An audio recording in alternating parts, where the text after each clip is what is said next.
Hi hello friends. விவசாயம் வீட்டு மதிய உணவு இன்றைக்கி என்ன ஸ்பெஷல்னு பார்த்திங்கன்னா, நாங்கள் புதுசாக நெல் அறுவடை பண்ணியிருந்தோம்.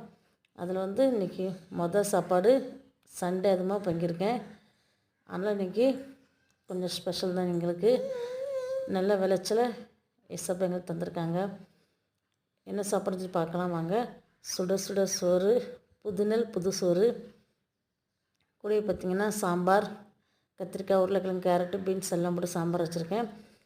அது கூட பார்த்திங்கன்னா பருப்பு கூட்டு, புடலங்காய் பொரியல், ஊறுகாய். எப்போதும் நமக்கு ஊறுகாய் தாங்க. நமக்கு கூட பார்த்திங்கன்னா இன்றைக்கி பாயாசம், பால் பாயசம் மாதிரி அவ்வளோ ஒரு டேஸ்ட்டாக இருக்கும். கூட பார்த்திங்கன்னா என் ஹஸ்பண்டுக்கு மட்டும் ஒரு நாட்டு முட்டை. அவ்வளோதான் ஃப்ரெண்ட்ஸ் இன்றைக்கி மதிய உணவு. ஓகே, பாய்.